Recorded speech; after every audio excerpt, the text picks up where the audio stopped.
Welkom bij Extra Journaal, nieuws uit Curaçao, vers van de pers.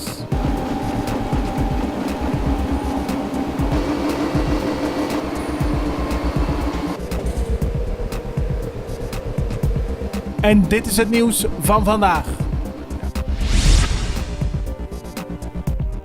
Luchtvaartmaatschappij Insel-Air praat op dit moment met 2 mogelijke strategische partners.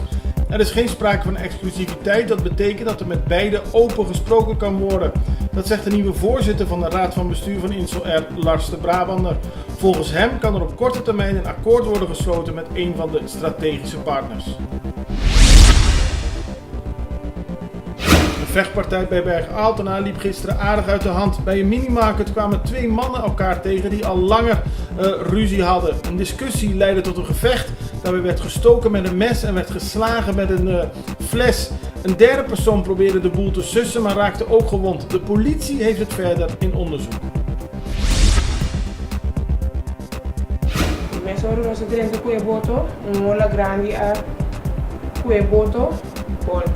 Dat zegt mevrouw Lucia. Zij was een van de betrokkenen bij de dramatisch verlopen boottocht van afgelopen zondag, waarbij een boot omsloeg en de kapitein uiteindelijk het leven verloor.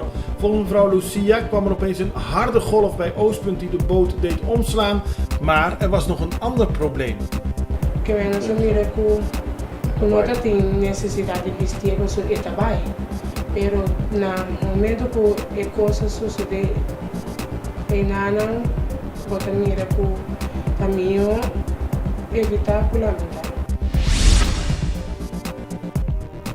Een mogelijke oplossing voor Curaçao Zoo, voormalig Parque Tropical. Directeur Bert Isenia deed deze week een dramatische oproep.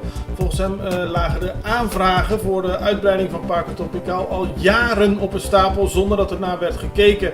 Gisteren leidde zijn dramatische oproep tot een topoverleg, onder meer met domeinbeheer en het ministerie van Verkeer en Vervoer. En volgens Isenia is er een mogelijke oplossing nu. Een onhygiënische en onsmakelijke situatie gisteren bij Botica Otrabanda. Het was een probleem dat al weken duurt en waarbij rioolwater niet wegliep. Gisteren liep het de winkel in en dat zorgde ervoor dat de apotheek haar deuren moest sluiten. Inmiddels lijkt het probleem op te zijn gelost, maar het personeel houdt de situatie goed in de gaten. De orkaan Mangkhut heeft op de Filipijnen veel schade veroorzaakt. Er zijn inmiddels 74 dodelijke slachtoffers geregistreerd, maar er wordt nog gezocht naar vele mensen. Soms zelfs met blote handen zoeken reddingswerkers in de enorme modderstromen. Mangkhut is verder ook actief in Hongkong en China met enorm harde windstoten en zware regenval. Dit was Extra Journaal met nieuws uit Curaçao in het Nederlands, elke doordeweekse dag. Tot de volgende keer.